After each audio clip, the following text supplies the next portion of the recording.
Welcome back to Black Discoveries, where history comes alive and inspiring stories unfold. We're thrilled to have you join us. Take a minute to like this video and subscribe to our channel as we continue and explore the captivating narrative of Frederick Douglass's life. Original name Frederick Augustus Washington Bailey, born February 1818, Talbot County, Maryland, US. Died February 20th, 1895, Washington, D.C., Black abolitionist, orator, newspaper publisher, and author who is famous for his first autobiography, An American Slave, written by himself. He became the first black U.S. Marshal and was the most photographed American man of the 19th century, whose legacy continues to shape our world today. Early life and enslavement. Frederick Augustus Washington Bailey, also known as Bailey, the ancestor of Douglass, was born into slavery on Home Hill Farm in Talbot County, Maryland. Douglass assumed that he was born in February 1818, even though his exact birth date was unknown. He thereafter observed his birthday on February 14th. Douglass himself, through his speeches and writings, particularly his 3 autobiographies, is the finest source for information about the events in his life. Although his biographers have corrected and clarified some of the facts, the information has been verified where feasible. Captain Aaron Anthony, the superintendent of overseers and clerk for Edward Lloyd Fee, Colonel Lloyd, a wealthy landowner and slave owner in eastern Maryland, was the owner of Douglass. Douglass was taken from his mother, Harriet Bailey, when he was quite small, just like many other enslaved children. His early years were spent with Betsy Bailey, his maternal grandmother, who was in charge of nurturing young slave children. Working as a field hand on a nearby plantation, Harriet Bailey had to go over 12 miles to see her son, who she had only seen a few times during his childhood. Her features were regular, her skin dark and glossy, and she was tall and finely proportioned, of remarkably sedate and dignified among the slaves, according to his description. He was just 7 years old when she passed away. Douglass discovered as an adult that his mother had been the only black person in Talbot County at the time to be literate, an incredibly uncommon accomplishment for a field worker. How he was leased. Douglass was brought to reside on Colonel Lloyd's plantation, Y House, when he was 5 or 6 years old. At Lloyd's plantation, everything ran like a tiny town. Douglass was a young slave who was forced to compete with other young slaves for food and other luxuries. He was brought to live with Hugh and Sophia Auld at Fells Point, Baltimore in 1826, when he was about 8 years old. The owner of Douglass, Aaron Anthony, was the son-in-law of Hugh's brother, Captain Thomas Auld. In Baltimore, Douglass's job was to take care of Thomas, the baby son of Hugh, and Sophia. Douglass and Sophia's son started receiving reading instruction from Sophia. However, the lessons were cut short when Hugh discovered what was going on and informed Sophia that literacy would spoil a slave. Hugh said that a slave would take an L, a unit of measure equal to about 45 inches, if offered 1 inch, according to Douglass. It was illegal in Maryland, as in many other slaveholding states, to educate enslaved people to read and write. Douglass continued his education in secret, swapping food for lessons from the poor white boys with whom he played in the neighborhood, and tracing the letters in Thomas's old school books. Douglass was transferred from Baltimore to St. Michael's on Maryland's eastern shore in March 1832. Douglass's owner became Captain Thomas Auld, the widow of Aaron Anthony, after Lucretia passed away. Living with Auld, who was infamous for his violent behavior, put teenage Douglass in more difficult living circumstances. Douglass was leased to a nearby farmer named Edward Covey in January 1833. Slaves were frequently hired or leased as a means of making money. Farmers would provide care, food, and housing for enslaved individuals in exchange for a monthly fee paid to slaveholders. Covey was referred to as a slave breaker, someone who mistreated enslaved people both physically and mentally to increase their compliance. After Covey mistreated Douglass, he claims that 6 months into their relationship, there was a pivotal altercation. Douglass once came under attack from Covey, but Douglass retaliated. The two men fought each other physically for 2 hours. In the end, Douglass prevailed, and Covey refrained from attacking him going forward. Douglass came out of the experience vowing never to let anyone physically harm him again. Douglass was transferred to William Freeland's property in January 1834. Even though Freeland provided better living and working conditions, Douglass still yearned for independence. He established a Sabbath school where he taught local black residents how to read and write while residing in Freeland. Douglass and 4 other enslaved men had plans to escape north by traveling to Pennsylvania in a huge canoe up the coast of Maryland. But their scheme was uncovered. Douglass and the other attendees were taken into custody. Captain Auld then ordered Douglass to return to Baltimore to pick up a trade and re-establish himself with Hugh and Sophia Auld. Douglass was employed as a ship caulker by Hugh Auld at nearby shipyards. Douglass was now employed by the shipyards as a skilled craftsman, and they paid him for his labor.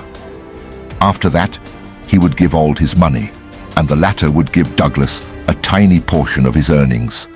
In due course, Douglass would hire out his own time, paying Auld a fixed weekly salary but bearing the cost of his clothing and food. Douglass met Anna Murray, a black lady who was born free during this period when he started getting more involved in Baltimore's black community. They would later get married. Escape from slavery.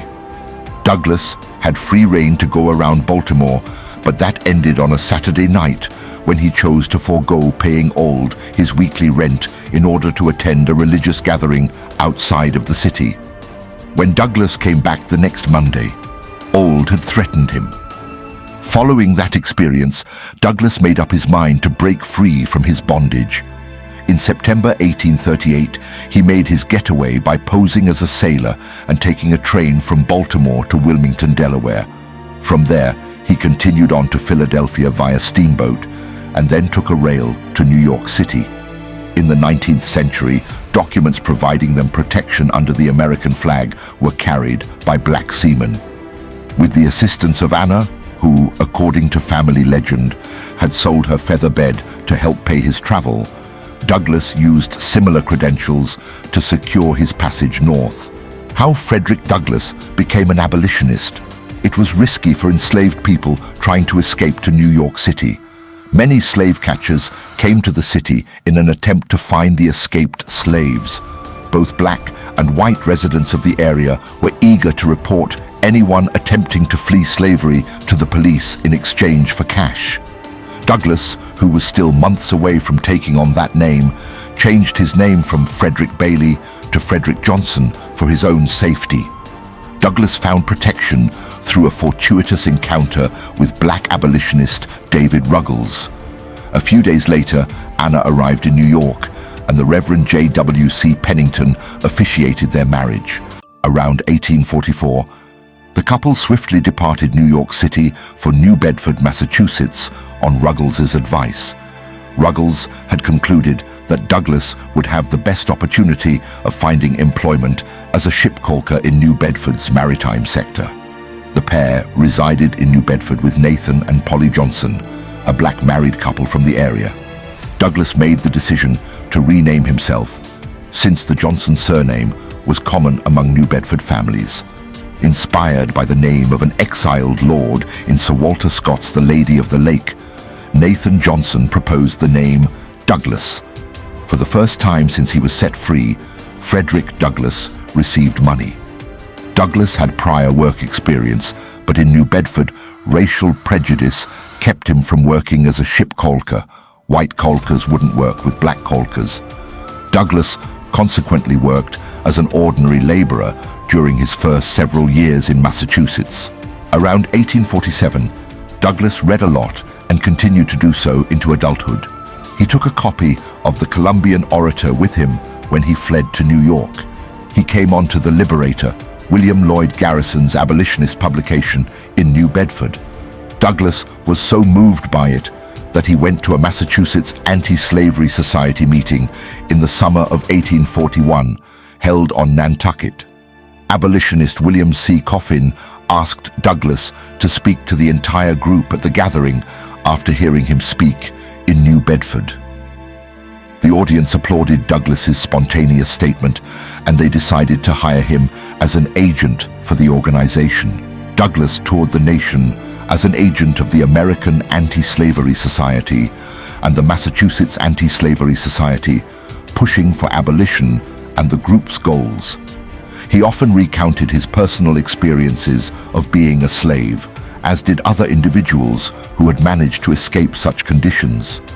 The American Anti-Slavery Society promoted the idea of moral suasion abolition, which held that slavery was a moral evil that ought to be opposed without resorting to violence. When Douglass first started his abolitionist career, he vigorously promoted this idea. The resolution that black abolitionist and clergyman Henry Highland Garnet made in his speech at the 1843 National Convention of Colored Citizens in Buffalo, New York, called on slaves to rebel against their owners. Douglass stood up in strong opposition to the contentious resolution, which sparked a heated debate at the convention. During this period of his career, his conviction in moral suasion would frequently put him in conflict with other black abolitionists. Douglass was able to support his family because of his work as an agent.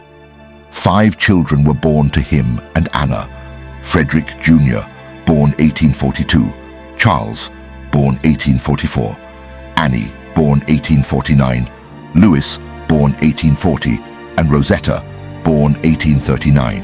The publication of his autobiography, the first autobiography by Frederick Douglass, narrative of the life of an American slave, written by himself, was published in 1845. Before it was published, audiences at Douglass's lectures had questioned whether or not he was really an ex-slave due to his eloquence, refusal to talk in plantation speak, and reluctance to share information about his background. These disagreements were resolved by the narrative, which named individuals and places from Douglass's life. The book also brazenly acknowledged that Douglass penned the slave narratives himself, challenging the traditional practice of using ghostwriters for such projects. The 2 other autobiographies that Douglass would publish were Life and Times of Frederick Douglass, 1881, and My Bondage and My Freedom, 1855. Hugh Auld was more determined to put Douglass back under slavery as a result of the narrative's rapid rise to popularity, particularly in Europe. In August of 1845, Douglass traveled abroad to give lectures across the United Kingdom due to the possibility of capture and the book's great reception in Europe. Douglass was released when his English backers, under the direction of Ellen and Anna Richardson, bought him out of Hugh Auld. Douglass, now a free man, returned to the United States in the spring of 1847, having secured the capital to launch his own newspaper. Moral Persuasion to Political Activism. Douglass relocated to Rochester, New York, to launch the North Star, his newspaper, despite opposition from Garrison and other people. By locating the publication in Rochester, the National Anti-Slavery Standard and the Liberator's circulation in New England were kept apart from each other by the North Star. The first issue of the North Star was published on December 3, 1847. Frederick Douglass's paper was created in 1851 by the union of this publication with the Liberty Party paper. It was published in 1860. Throughout his life, Douglass would also publish 2 other journals, New National Era, 1870-74, and Douglass's Monthly, 1859-63. Douglass was surrounded by political abolitionists like Gerrit Smith after moving to Rochester. Douglass adhered to Garrison's ideology during his early years in Rochester. This ideology supported moral persuasion, declared the U.S. Constitution to be void, and dissuaded citizens from getting involved in politics because they believed it to be a compromised institution due to slavery. Douglass, however, proclaimed his break with Garrison in 1851 after stating that the Constitution was a legitimate legal document that could be utilized to support emancipation. Douglass consequently developed a greater interest in U.S. politics and constitutional interpretation. In the 1850s, tensions around slavery in the nation quickly grew. Douglass's Rochester residence served as a stop on the Underground Railroad and was home to many other abolitionists.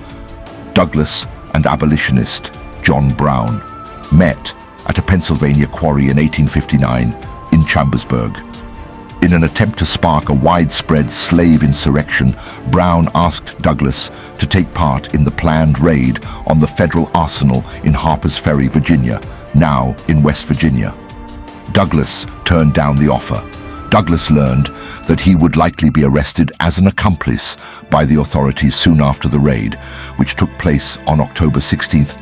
Before leaving for a planned lecture tour of Europe, he swiftly fled to Canada.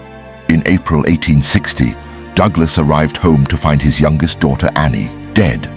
His role: with the outbreak of the Civil War, Douglass strongly advocated for the inclusion of black soldiers in the Union Army. He became a recruiter for the Massachusetts 54th, an all-black infantry regiment in which his sons Lewis and Charles served. In 1863, Douglass visited the White House to meet with President Abraham Lincoln to advocate for better pay and conditions for the soldiers. Lincoln then invited Douglass to the White House in 1864 to discuss what could be done for blacks in the case of a Union loss. Douglass would meet with Lincoln a third time after the president's second inauguration and about a month before his assassination. The Emancipation Proclamation and the Union's victory presented Douglass as fervently supporting black men being enlisted in the Union Army at the start of the Civil War. Lewis and Charles, his sons, were enlisted in the Massachusetts 54th, an all-black infantry regiment, and he went on to recruit for them that would have allowed both men and women to vote. He was a devoted advocate of women's rights, standing beside Susan B. Anthony and Elizabeth Cady Stanton at the 1848 Seneca Falls, New York Women's Rights Convention. However, the politics of Reconstruction suggested that an amendment granting universal suffrage would not pass. Douglass subsequently backed black men's suffrage, believing that it might aid women in obtaining the right to vote in the future. Conflict with Stanton and Anthony because of this. Douglass supported black migration to safer parts of the country because of the high levels of violence against black folks in the South, despite his hopes that the passing of the 15th Amendment would encourage blacks to remain there to cement their influence as a voting bloc. Lithograph. In 1872, following the destruction of his Rochester house by fire, Douglass relocated to Washington, D.C., where he launched his most recent newspaper endeavor, New National Era. The newspaper's dire financial situation led to its closure in 1874. Douglass was named president of the Freedmen's Savings and Trust, formerly the Freedmen's Bank, in the same year. The years of corruption that preceded his affiliation with the bank caused the bank to fall 4 months after he was elected president. Although the bank's demise damaged his image, Douglass collaborated with the U.S. Congress to undo the damages the bank had done. Douglass served a number of government positions following the scandal involving Freedman's Bank. When President Rutherford B. Hayes appointed him to the position for the District of Columbia in 1877, he became the first black U.S. Marshal. He held that role until 1881, when President James A. Garfield named him to the lucrative post of District of Columbia Recorder of Deeds. Douglass was chosen by President Benjamin Harrison in 1889 to serve as the American Minister, Resident and Consul General to the Republic of Haiti. The United States' attempt to buy the port town of Mole San Nicola for use as a refueling station for the U.S. Navy was the main source of contention during Douglas's presidency. Douglas supported the autonomy of the Haitian government and disagreed with the Harrison administration's strategy. In 1891, he left the job and went back to live in Washington, D.C. His desk at Cedar Hill, Douglas continued to be dedicated to the black community and social justice in his later years. He became the most photographed American guy of the 19th century due to his notoriety and output. His outstanding images were purposeful counterpoints to the prevalent visual stereotypes of black folks at the time, which frequently emphasized their physical attributes, such as their skin tone, facial features, and bodies, while demeaning their intelligence. From 1871 until 1895, he was a member of the Howard University Board of Trustees. Younger activists whom Douglas developed contacts with included Ida B. Wells, who included a letter from Douglas to her in her book Southern Horrors, Lynch Law in All Its Phases. He also contributed to her pamphlet, The Reason Why the Colored American is Not in the World's Columbian Exposition, which protested the removal of exhibits honoring black culture from the 1893 World's Columbian Exposition. Death. On February 20th, 1895, Douglas died at his Cedar Hill residence. Helen Pitts Douglas founded the Frederick Douglass Memorial and Historical Association to carry on her husband's legacy after his passing. She gave the organization the house and everything in it when she made her testament. 1962 saw Cedar Hill's inclusion in the National Park System, and 1988 saw its designation as the Frederick Douglass National Historic Site. The papers of Frederick Douglass, including speeches, letters, and private papers, are now digitally accessible through the U.S. Library of Congress. Conclusion. Douglass, an American legend who battled for equity and social justice, earned the nickname Lion of Anacostia near the end of his life. He bravely contested the racial prejudices of black folks through his writings, lectures, and images. Negro History Week, the forerunner to Black History Month, honored Douglas's contributions to the Black American community and American history in the early 20th century. Many localities anchored this celebration to February 14th, Douglas's birthday. Douglas is well known today for his ascent from slavery to the top echelons of American society, as well as his unwavering commitment to pressuring the nation to uphold its goals and acknowledge the rights of all people. Thank you for watching this video about Frederick Douglass, an American hero who fought tirelessly for freedom and equality. His story is a reminder of the power of the human spirit and the importance of never giving up on our dreams. If you enjoyed this video, please give it a thumbs up and subscribe to our channel for more inspiring stories from Black history. Remember, together we can make a difference in the world.